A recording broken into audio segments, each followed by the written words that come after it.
everybody. But you have such a nice smile, Pat. Well, because it's fun, man. Live broadcasting is always full of misadventures, and it always I, happens 5 minutes before you go live. it always does. So thank you, everyone, for your patience. It looks like you're all here, and it was just building the anticipation. That's what it's all about. So sorry about being 5 minutes late. I feel like I have to explain, right? It's It's not worth it. It's just all stupid right. computer stuff. Yeah. Well, the dog ate my homework, Pat. The dog, the dog was walking in, and the Mac was in its stomach. It was a big mess. Well, welcome everybody to our second episode of season two. I I think, believe you're Pat, right. right? Yeah, yeah, Yep, we yeah. had we had Al as our kickoff, and That's right, Mr. Al Adamson. That was a good kickoff.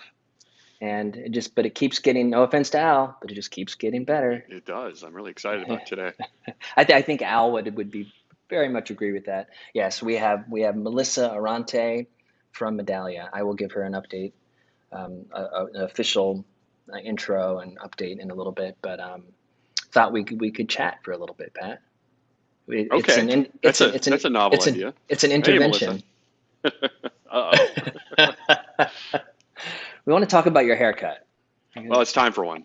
It's time Yep, for one. it Yeah. is. It is. We could talk about mine too.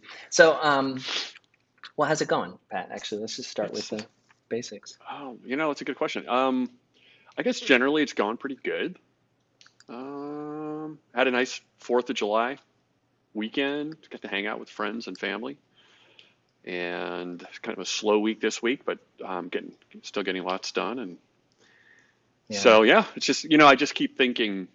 I don't know. It just feels so different this summer versus last summer. I keep thinking back to a year ago when I was like, man, it seemed so hard to enjoy summer last year, and yeah, with everything, the pandemic, and then the George Floyd uh, incidents, and our city in crisis after that. And I mean, last summer it was just really tough. And so every moment, it's a beautiful day outside, and the breeze is blowing, or the sun's out. I'm like, oh man, it's just so great to enjoy summer. I just try to hold that yeah, space as much as I can. yeah. I know. I know. I can't believe we're halfway through the year. Yeah. That's kind of a theme of today's conversation too. I mean, we're halfway into 2021, right? And this year was, by many, by us as well, was really thought of as the year everything's going to change, the big reset, as it was called, right?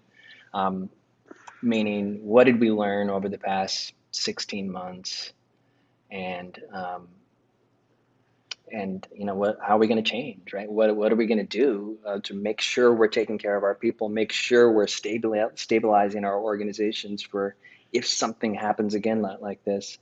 Um, how do we create organizations that are resilient, um, and really create an opportunity for bringing people back and keeping flexibility and really focusing on the whole person experience, Pat, that you and I talk about all the time, and happiness, and we've been talking about this for since we launched the company, right, in Since we October. did, and further further to my comments about reflecting on kind of last summer versus this summer. I mean, Dan, it was like about this time last year when we were in the middle of multiple crises, and you and I were talking, and I mean, basically, this is about the time when we realized, the world has changed. It has flipped on its head, and it's not going back to normal again.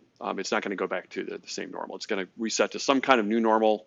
But the thinking of the past, the strategies, the approaches of the past, we need to, borrow from that wisdom. But everything's got to be new. Everything's got to Yeah, be kind of fresh. The science needs to change the approaches. yeah, And here we are. And I know this is really the topic of this conversation. Yes, we're kind of coming out of those major crises, but there is a lot of work to be done, and the world is kind of flipped on its head as a result, which is what we were talking about and concerned about. yeah. Well, and let's just call it, what you've probably all been hearing about is it's the Great Resignation, right? I mean, this is going to be a topic of today. Um, and really what that means is we are seeing people leaving the job market. Like one out of every four Americans right now, right, are either switching jobs or leaving the market.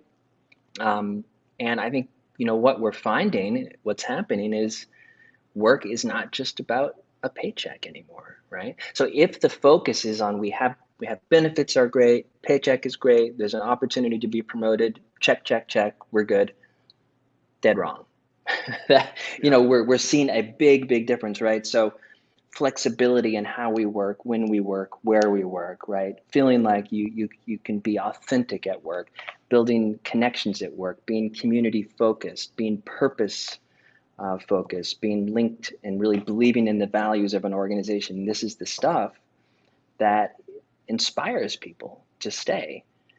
And there was an incredible opportunity, I'm going to call it, for reflection over the last 12 to 16 months, right?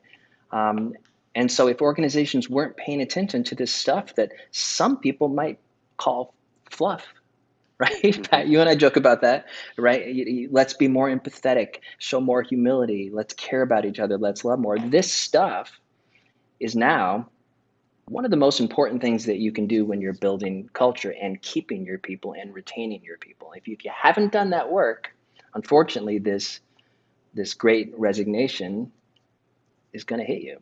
And I think Yeah. that's what we're seeing. I mean, I don't know, Pat, if you have some stats that we've been looking at.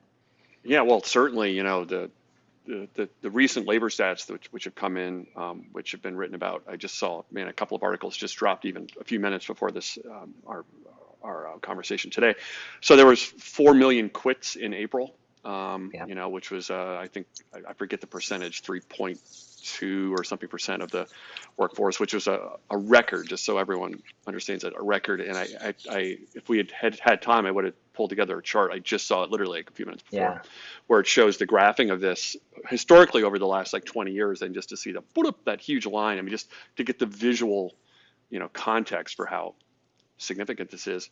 But before we get too deep into the stats, I was just, thinking there's sort of two macro things that are happening that are intersecting here, and one is, we're going through, I call it the Silicon Revolution. Other people call it the fourth version, the fourth industrial or phase of the Industrial Revolution, or whatever. yeah, There's different times for it, but the point is that that technology is affecting every part of our lives as we think about work, and it's changing how we can think about it.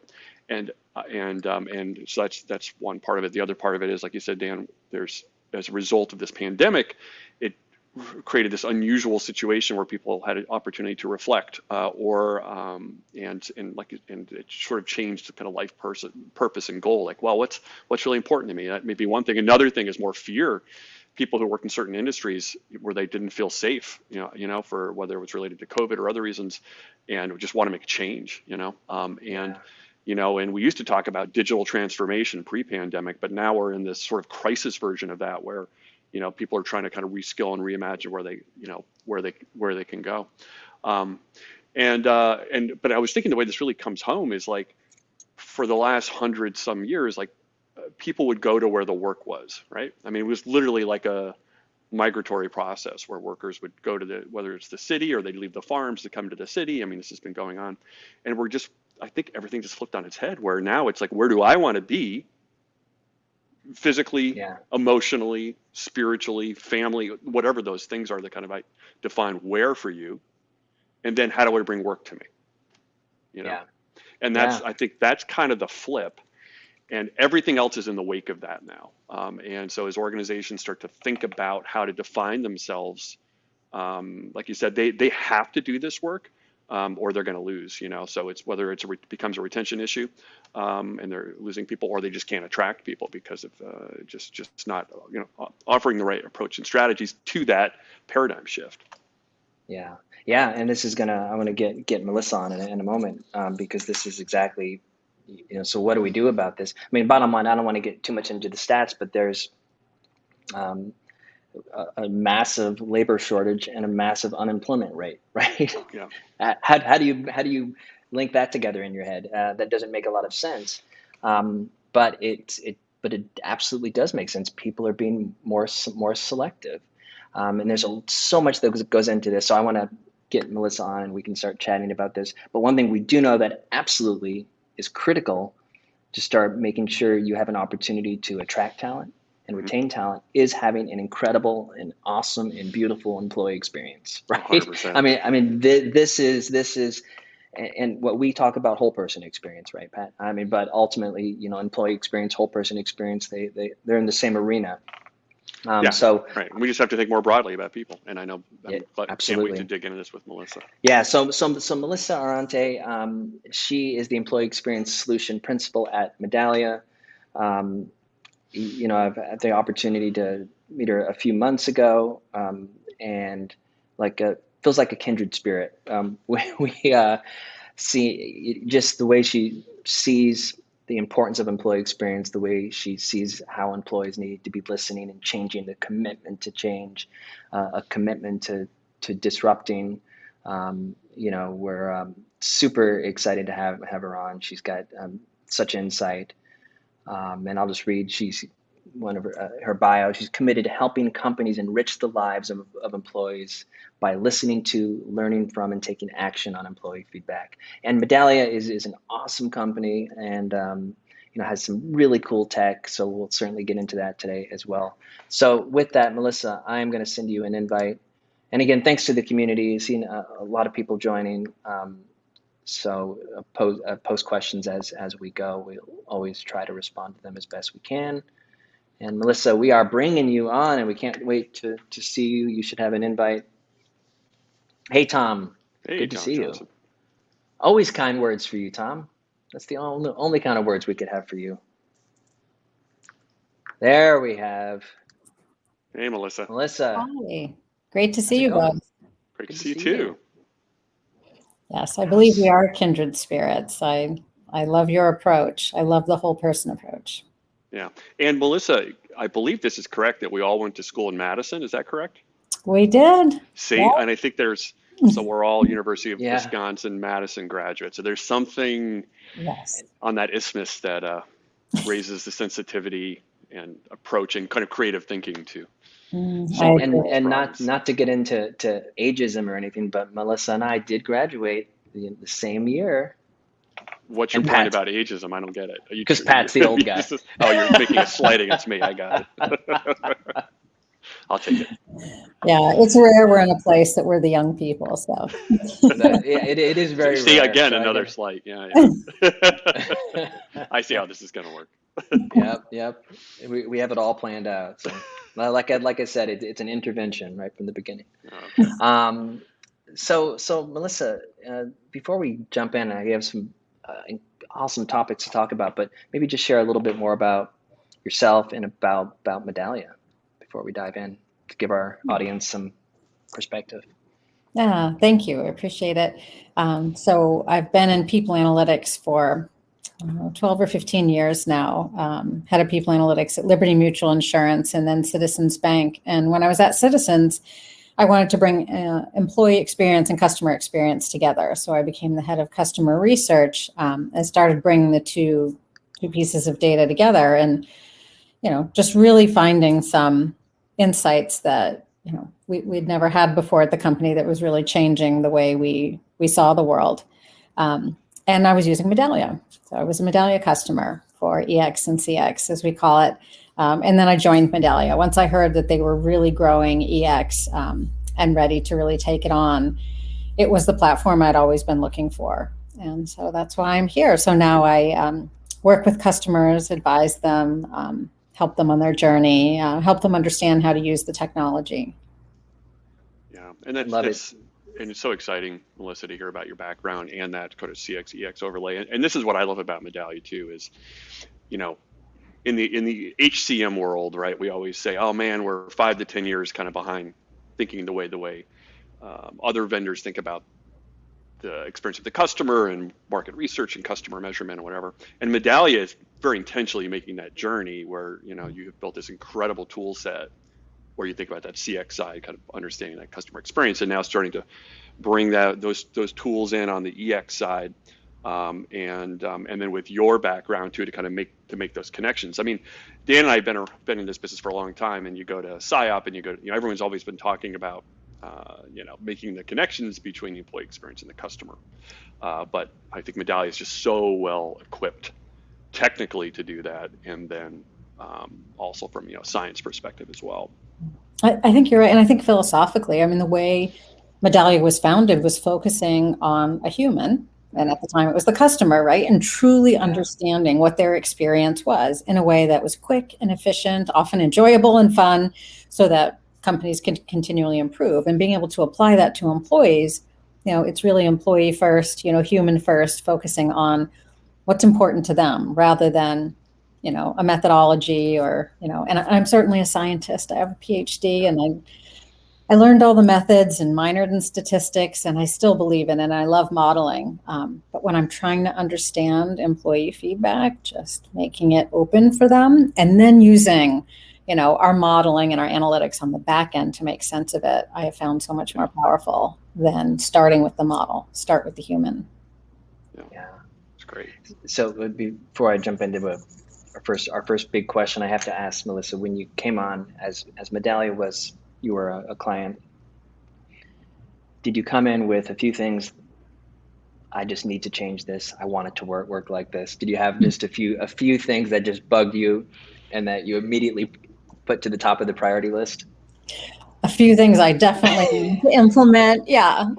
It was exciting. The funny thing was, I probably had 3 things on my list. And as soon as I came and I went and found the people responsible for them, 2 of them had already been done. They just hadn't been rolled out yet. And then the third one was brought out. Yeah. That's because they knew they had hired. They knew you were coming. They knew that you had already complained about these things. Like, we got to get these things in place before she shows up.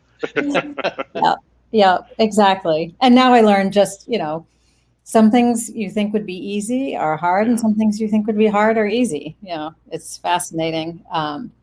But I can really see the power and the opportunity, especially with our acquisitions. So it's been so exciting. I think we've had 10 acquisitions in the 2 years I've been here. Wow. So you're busy. Understatement. Yeah, always learning. I love that. There's always many new things to learn. Yes. So you heard us riffing a little bit in the beginning about the Great Resignation, and obviously this is something that's front and center for us in the talent space to be talking about, thinking about, and understanding. And with this, number one, I guess curious to get your perspective on this and what it means and what can we do to start to reinforce ourselves so we can manage through it.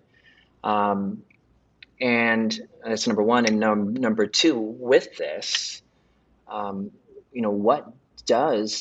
has employee experience evolved, even from pre-pandemic to where we are now, heading into a post-pandemic world?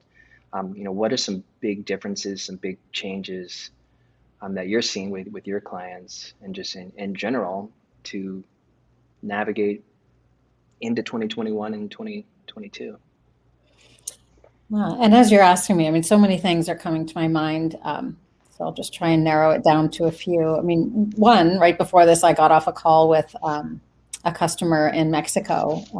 We work globally, and good ideas can come from any region of the world. And they're really focused. They run a convenience store chain. And it's different in Mexico than it is in the US. It's not just, buying a soda. You can pay your bills. You can buy a cell phone. You can buy an Xbox. You can do even banking. It's incredible what you can do at a convenience store in Mexico. And they're having a lot of the same challenges we are. And they're concerned about turnover. They're concerned about candidates, efficiency, the process, quality. But they're also really looking at combining EX and CX, right? So at the same time, they're just figuring out how to evolve EX to help a better candidate experience and improve retention. They're also trying to combine EX and CX because they see how tightly interconnected they are, right? And the opportunity in a transaction like being in a convenience store where it is so much about 2 humans, because you can buy a soda anywhere. But how was that interaction? How were you treated? How did you feel? And do you have the opportunity to express how you felt, and create these incredibly loyal customers and these employees who don't want to leave. And that's really what they're focused on. So I see that as a change, that bringing the 2 together and maximizing the human connection to improve both the customer experience and employee retention. I mean, I love the way they're thinking about it. And it's really focusing on employees having an impact, right? Having a reason for doing what they do, being a part of something bigger than themselves, as we've talked about before. So I love when I see companies coming to us with that. And a few days before, we were talking with a hospitality company, and it's so difficult for them right now. So they had to furlough so many employees, lay off so many employees, and now they've got to hire. And of course, they've got to hire at this incredibly fast rate. And they're short on people to do it. And once you get hired, you're given the job of 3 people, not 1 person, because they're hiring so fast. So their focus right now is housekeeping. Incredibly hard to get housekeepers. So they're talking with us about using video as a way to reach housekeepers, because primarily for them, English is a second language. And so they want to make it comfortable and easy and quick for a housekeeper to provide feedback and ideas. So previously, they'd be surveyed every other year, and they actually had to have an interpreter in the room and providing feedback, and they would speak and someone would take notes. It just wasn't really conducive, very hard to provide ideas. But who has more insight into what's going on in a hotel and what's happening with customers than the housekeepers? So I feel like we now can see, with this incredible need for employees, greater than we've seen in recent times, how do we better reach them and make them feel they're a part of something bigger than themselves, and allow them to contribute? I mean, really allow housekeepers to contribute. I can't imagine the great ideas they're going to get from that population and reaching them in this new way. There's 2 things I hear there that are just so breakthrough and seemingly so obvious. But the first one is that, like you said, that EX-CX connection. And I was thinking about that, how that, we've talked to other researchers and IOPSYCs, and they talk about, when you think from a team level, when 2 people kind of share a moment, they kind of hold the value together, or have a situation that can be such a building block of energy for teams, right? So, and the more that people kind of share those values, and there's more of a sense of connection, the stronger teams are, and the more kind of potential that they have to do great work, and the more performance they tend to have. The next piece of that is that kind of employee-customer connection. I was just thinking about that. When there's that shared moment, it's like, I always think, to me, my brain always thinks about this from kind of like an atomic level. And there's that moment when those two people share a connection, which gives a positive feedback loop back both to the employee and their employee experience, and the customer and their customer experience. But even more so, it's the bond between. Mm-hmm. And that holds. Those things hold, And so the more you're able to repeat that, to listen for that, and then and then take the kinds of interventions you need to kind of reinforce it. But anyway, my point is, building those holds, creating those connections, is just, I think, so fundamental to how we need to think about the person in the middle of everything.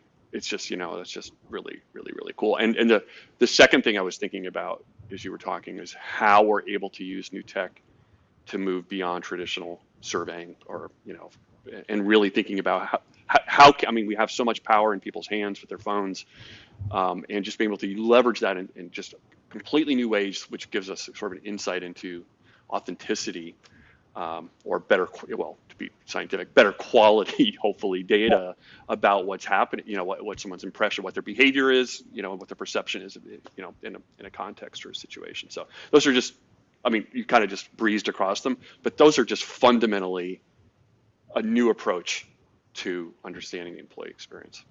Well, the person experience, let's just keep calling it whole person experience. Right. Yeah. I think you're so right. Like when you mentioned the technology, Dan and I were talking the other day that when we were first doing surveys many more years ago than we want to admit, right? There was a time when we were doing paper. Yeah. And this was so much work and so hard. And I remember paper surveys getting stuck in China somewhere because they couldn't get through customs and those sorts of issues, right? Yeah. And now that we can allow a housekeeper to provide her or his feedback in their cell phone, in a video, in a matter of seconds, like, it's amazing. And there's so many tools we have, like, right at our disposal that we haven't yet applied in the employee space. Even just thinking some of the digital tools, like incorporating surveys within systems where employees work, yes. So they're not having to go someplace, go find an email, go to some kiosk, right? It's when I clock in, when I check my schedule, when I transact with a customer, I can answer a question, I can give my idea, and then be out again. And then we have the power on the back end to understand all that data. We don't need to guess and ask them the right question, just let them tell us. Right. Yeah. And it's a couple things that stand out. One thing you said with housekeeper is the fact that even hearing that we would reach out once every 2 years just makes my heart sink.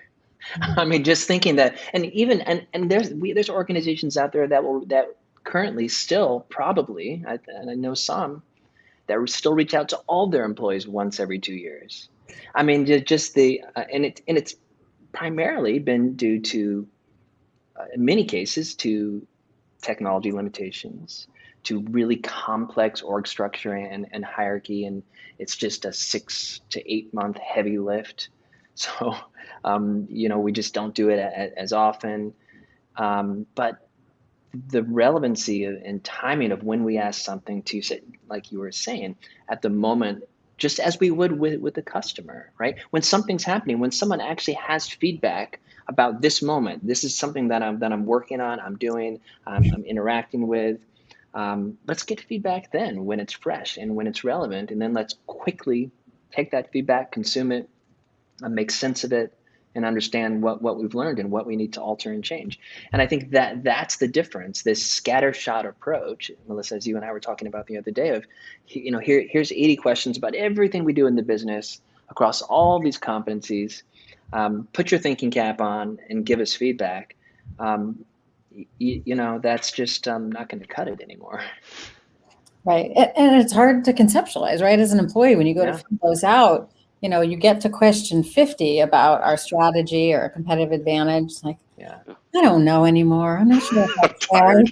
I get to I, the comment now. I know you're like, fours seem pretty good. I don't want it. Not a five. It's a 5 point scale. I'm just going to go straight fours. I Yeah. mean, seriously, yeah, that happens. It's that fatigue of like, I just got to get through this. I know it's important that I take it, but it's not meaningful, right? And any type of feedback you give, whether it's in a conversation or whether it's on a survey, needs to be meaningful, and it needs to be some passion behind it, right? And that's humanizing the workplace. That's what we talk about. It has to be that human moment, that human interaction, getting feedback from human beings when they're experiencing something that might elicit some emotion. So I love the work that you're doing with Medallia, and really being able to weave in when you ask something, where it appears, and link it back to the to a worker's life, right? Or it's kind of, it's falling at a moment when it's relevant to ask and meaningful to ask. So I love that. Context. Yeah. Right. Context. And it's so Absolutely. interesting as you describe it, Dan, right? Like looking for the right moment and, creating freedom for the right moment for their inspiration.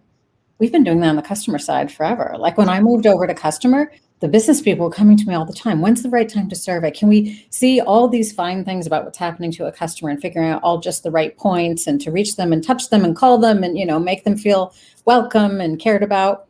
And on the employee side, we're like, well, let's send the annual survey. Really? We wouldn't look for that on the employee side too? So that's one of the things I loved when I saw Medallia. It was like, we can apply these things. Like I used to years ago, every time I got any customer survey, I took it because I would take those great ideas and apply them to employee, because with the employee, we ask them to change, to fill out our survey or to do things in a certain way. We're constantly asking them to adapt. But with customers, we're constantly trying to adapt to them, even just changing a little bit in that direction to meet the employee and let them express. Yeah. So when we were talking about the Great Resignation a little bit earlier. One of the key things we're finding is people want to be linked to an organization where it's meaningful to them, right? Where there's a purpose connection. Again, it isn't just about a paycheck. Of course, pay needs to be right, and we know that, the importance of that. But bigger decisions, macro decisions, are being made around, what does this company stand for? What are their values? I want to be a part of something that inspires me to show up every day and builds a sense of connectedness across my peers and customers. So as we think about employee experience, and we think about kind of purpose fit, so building a culture that's really more linked to a purpose fit and a values fit. Um, what what are you seeing organizations doing to, or examples of connecting, um, an employee to purpose to really inspire that individual to want to stay and want to bring their best to work every day and want to feel engaged and inspired? Yeah, I love that idea. And I have an example from clients, but I just want to give a personal example for a Yeah. minute. Shortly after, one of my first jobs out of school, I was working for a pharmaceutical company. Now, this was a long time ago when people admired pharmaceutical companies, so it was a different world. I come into my team and I meet the admin for our team for the first time. And the first thing she tells me is that the reason that she's working at this pharmaceutical company is because her brother had died from AIDS. And she was working there to help support AIDS research because that was one of the main things that we did at this pharmaceutical company. And I thought, wow. So her job as an admin, in her purpose is to help support AIDS research so that we can, end what felt to us at that time a pandemic. That's how AIDS felt to us. It was incredible. And that's like the purpose. Wow. Where can we find that for everyone and what they do? Yeah, that's powerful. And I think that's the hope, right? Is that we can believe and rally around an organization's purpose, and that if and again, and we do that by involving people, right? And we involve people by getting feedback and listening to them in those moments that matter, and then and because with context, right? And I think that so this all just ties together, and if we're doing that right, and we've been talking about the big reset a little bit, where we knew kind of post pandemic, we knew this last year that characteristics like empathy and humility and really inclusion, and not just representation, but really building strategy and culture that embraces an inclusive environment, and social issues and community involvement and all these things. It was so important for organizations to make fundamental changes, even if they didn't need to. And when I say need to, I mean linked to how is the company performing? Are we losing people, right? And so I think, unfortunately, um, a lot of organizations didn't make these bold moves because we didn't really see the pain yet. But now the Mm. great resignation is here, and those who didn't really rethink and consider these sweeping bigger changes are kind of in a place where Need to they can react. still do it, but they need to Yeah, move fast. move to pass. Melissa, are you seeing on the front lines with this? Are you seeing sort of an increased urgency or drive that organizations are realizing that they need to make adjustments It's interesting. quickly? It's interesting. I'm seeing a split. I mean, we were talking the other day with Ian Cook, and he was talking about the need for change and that this is going to bring about real winners and losers. Mm-hmm. And I feel like I see that in the companies that I'm meeting, in some that come to us and say, I'd like to administer my annual survey faster. We need to get the data out faster, more opportunities to cut the data, that sort of thing.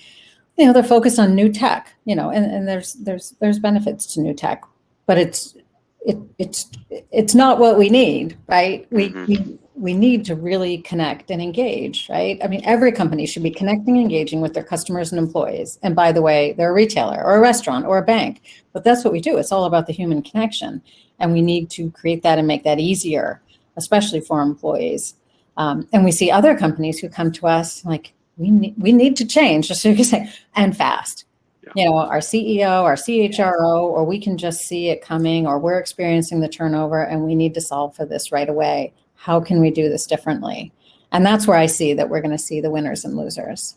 Yeah, I love the way you describe that, and I predict we're seeing just the early signs of this storm on the demand side for what we do. That you're seeing those, like you said, those CEOs are starting to think this way, more and more of a business imperative, but that this problem statement is going to really start to resonate in sort of the zeitgeist, I think, of corporate America, which is, wow, if we're not thinking about, employee experience and customer connection, we are going Yeah. to lose, and that's going to be increasingly a boardroom conversation. And I suspect that we're going to really see a kind of a tsunami of demand for this. Maybe I'm wrong, but that's my prediction over the next, 6 to 9 months.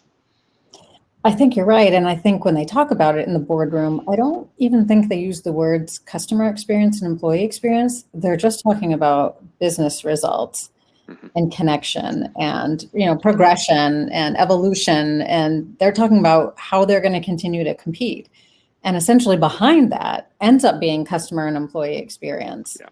Right? But they don't even have to use those words because to them, that's the business. Right. Yeah. Right. Yeah. I think I've said this in a few of our meetups, live conversations before. My hope and dream would be that in board meetings in the future, the first thing we talk about is our people, right? Versus how did we perform last quarter? That we start there because we know success and performance is an outcome based on how we're taking care of our people. What are we doing to inspire our people? People are ultimately the greatest asset. We know this within any company. So I think this obsession, I call it, over leveraging data and getting relevant stories and insights and listening to your people in a timely way, and building a strategy that's disruptive and challenging the status quo is how organizations need to be thinking. So, go ahead. I have a follow-up question, but.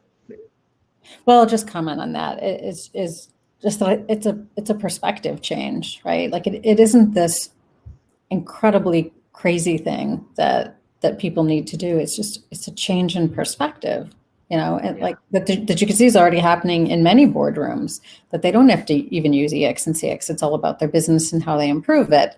And it's just looking at it from the employee, from the customer, from the human. What is their need? How do we meet them? What do they want? Where are they? What makes them comfortable? What motivates them?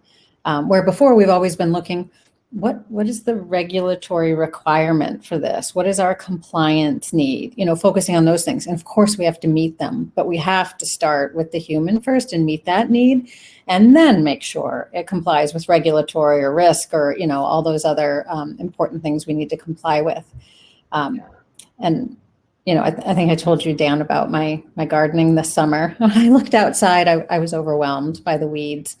So I think where I actually read this was one of the little things on your tea, the little label on your tea. And it said, the difference between a weed and a plant is a matter of perspective. Oh, I could just look out the window and decide they're all plants, and now I'm done. Beautiful garden. Those are the best weeds ever. I've done it. Perspective.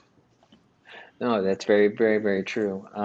Think of all the CO2 you're trapping, and with all those weeds, right? Sending it back into the earth. And I think some weeds actually have flowers that grow on them, right? I'm not really a weed. They look some, yeah.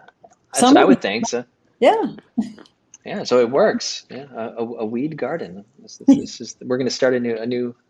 Well, actually, that sounds wrong. I was going to say, be careful. Yeah, I think it's a different show. So someone's going to pull that quote out.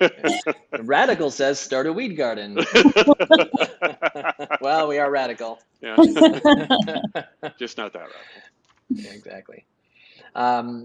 So, real fast, and then I kind of want to put I want to think a little bit into the future and put our future hats on. But we touched on this a bit through the conversation already. But what is Medallia, and what have you learned really taken from having an incredible CX technology and strategy and applying that to employee experience? I mean, what have we learned from the advancements that were always well ahead of employee experience over the years, and now I think we've finally neutralized any deficit we've had with technology on the EX side for the most part. Medallia has certainly, and but what are the similarities and what are the things that you've taken from that and have been able to push forward?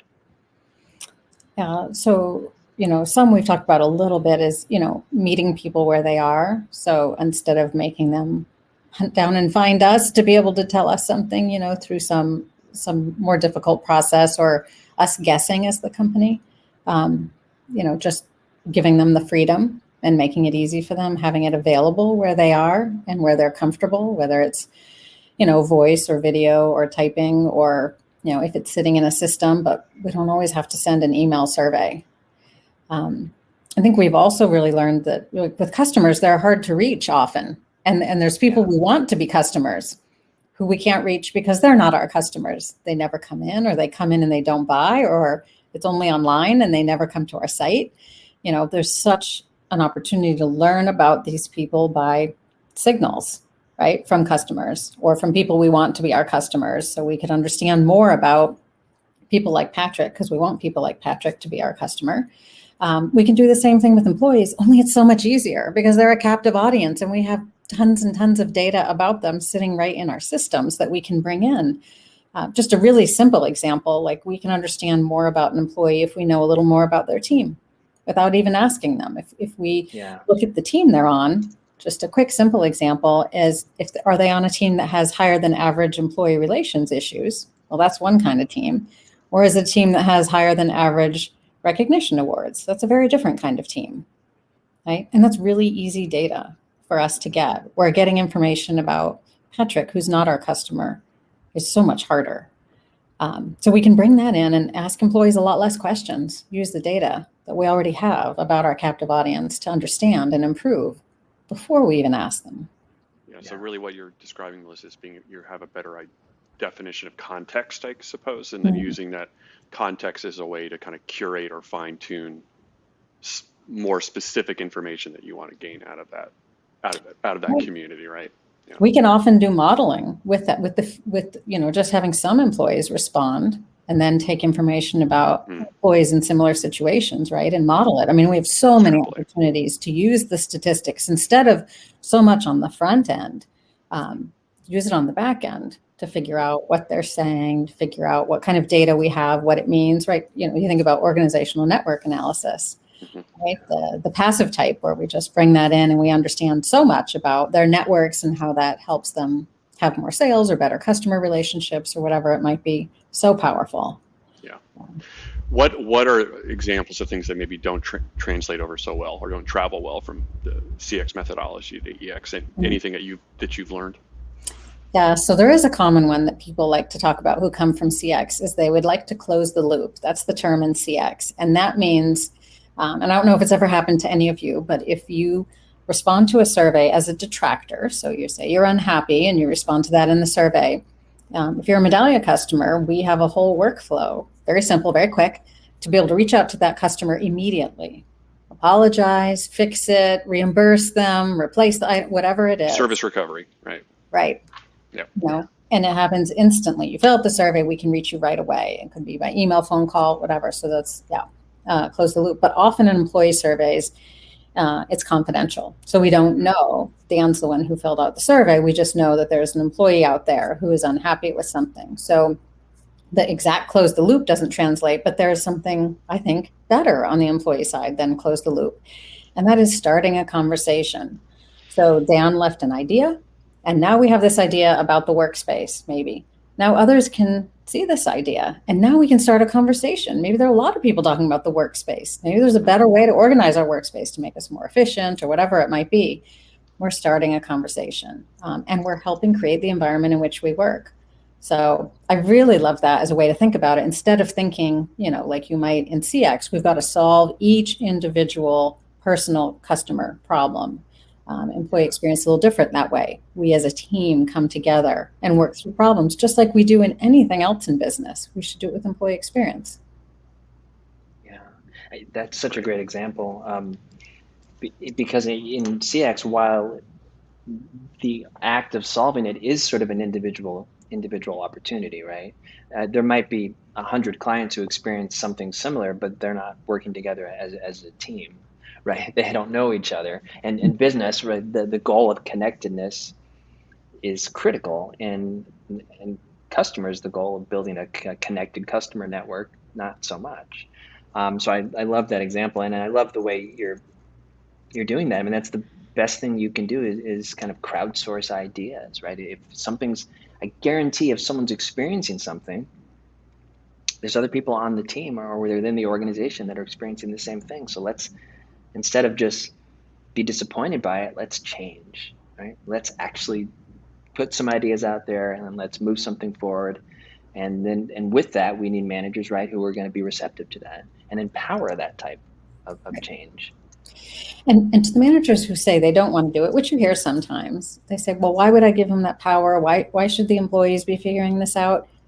Because they're already talking about it all the time. Dan said something about workspace. We're all complaining about the workspace, and we waste several minutes every day, if not hours, talking to each other and complaining about it.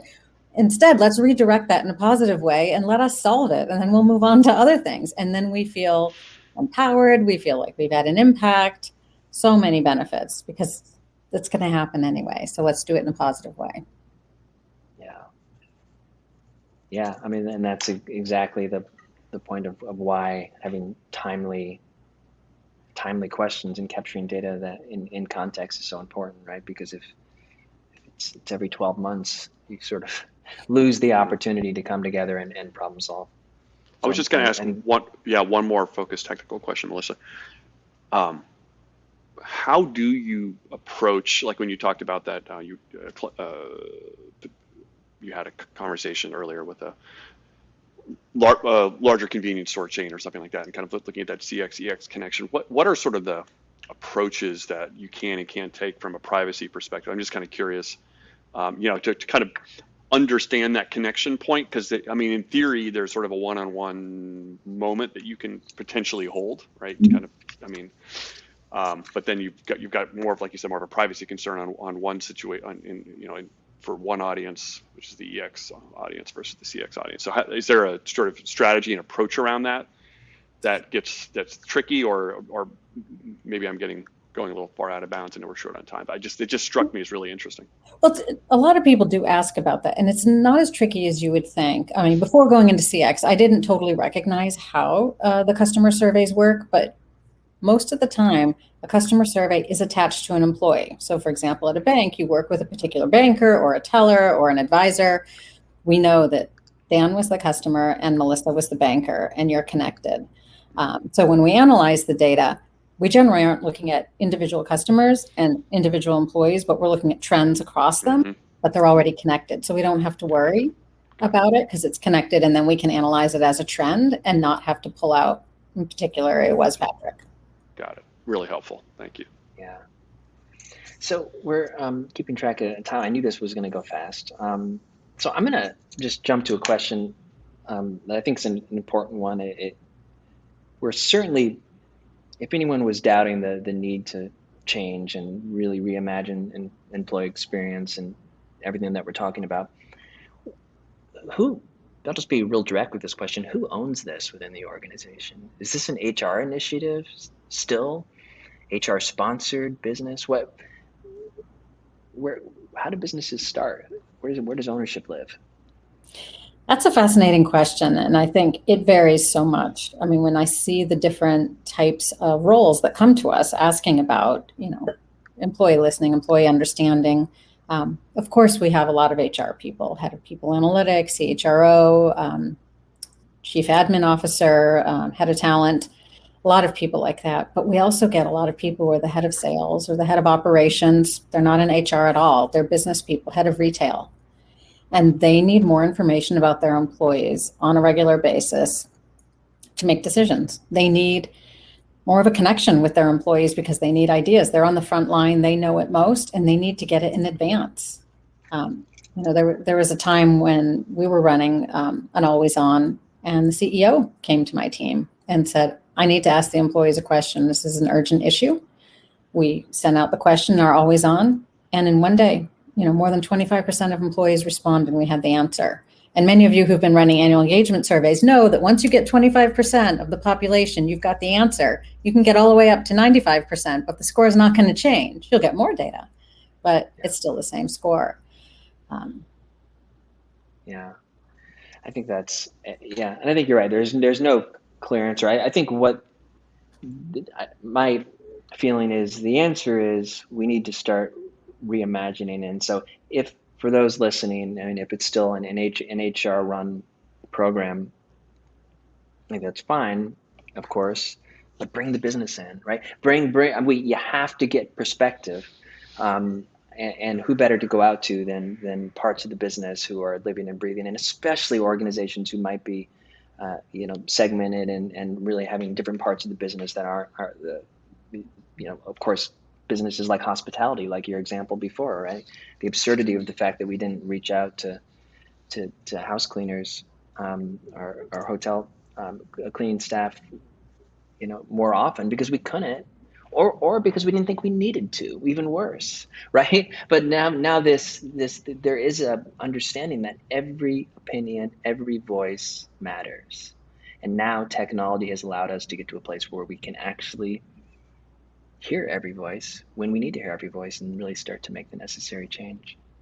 Right. And Um, people are used to that technology. So they're coming to us saying, if I can create a self-driving tractor that plows hundreds of acres, without human intervention, surely we can get better feedback from our employees on a regular basis. Yeah. And that's a real example we had. yeah, Yeah. Yeah. yeah, And I think picking up on your point too, Dan, it is from an HR perspective, we just have to lift out of that traditional employee engagement pocket, which is where a lot of this stuff came from historically, and move much more broadly to this idea of employee experience. And it's such a bigger strategic way to think, and then it's the how do we do it, and it's opening our minds to where this data resides and how we can have intersection points with employees, and how can we look for the intersection between employee and customer as well, and like all of those pieces. And it's just such a different way to think versus, like you said earlier, can we do the employee engagement survey a little faster, a little better, with a little better tech? It's the wrong path to go down right now. yeah. Yeah. Yeah, absolutely. So I guess final words. What do you think, Melissa? What do you think where today, tomorrow, there's an HR leader who owns an engagement survey or owns an employee experience. What's the next step? I mean, how do you begin to reimagine the employee experience process and really implement change that's relevant, meaningful, and ultimately going to help the business succeed? I mean, what would be your advice to our audience? Well, and we're asked that all the time, but often they're coming to us saying, I need a survey, or, I need to create this listening process. And we agree the listening process is important, but we want to start with why. What are we trying to achieve? Like, what is our business problem? Is this a turnover problem? Is it a sales problem? Is it a cultural evolution? Is it a D&I problem? So let's start with a real business problem. And as you said, Dan, partnering with the business. They have a lot of ideas about what's happening. The problem is they tend to have small groups of employees, 10, 20 employees reporting to them. And so they don't really know, because it's anecdotal for them. Is this really a problem? Is this a trend? I only have a few people term every few years. I just don't have enough data. And so we have the opportunity to partner with them and inform them on these questions so they know where to allocate those resources. So I'd always say start with a business problem and address it. And you'll immediately show business outcome. You'll have a champion, and it will spread like wildfire, because that person, that business leader, will tell others. Because we can make a bigger difference with humans on the business than any process change or new technology or new product or spend on marketing. There's such a cost in human resources. Yeah, I love that, the power of human beings. And you're right. I mean, if we start with what's the best technology, can we get a faster and better HRIS system? Again, that's that transition versus transformation mindset, right? It's not just transitioning technology, it's actually transforming how we act, how we interact, how we leverage the best and get the best out of our humans who work for us. And that has to be the mindset shift.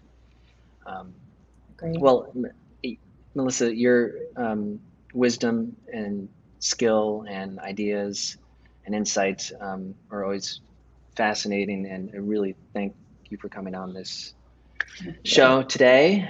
And we're about a minute from closing. So I think you're on. Well, I shouldn't say I think. I know you're on LinkedIn. Is it okay if people connect with you? Please do. Yes, I love to learn from others and love to have a discussion. So please do connect. Great. And I will put after the call's done, I'll put your LinkedIn link in the chat so people can connect with you. And yeah, I'll just leave it and say I hope this left everyone feeling, even though we started with the great resignation and there's a little bit of gloom and doom, there's a lot of optimism and a lot of hope still, right? I mean, we can power through this. And again, like Melissa stated, leverage your people, leverage human beings. It's the best asset we have and the best opportunity we have to power through what are a little bit of chaotic and turbulent times. So thank you, Melissa, as always. Thank you, Melissa. Fantastic. Great to see you. And thanks to our audience and our community, and have a wonderful Thursday. And sorry we were 5 minutes late. It was all my fault.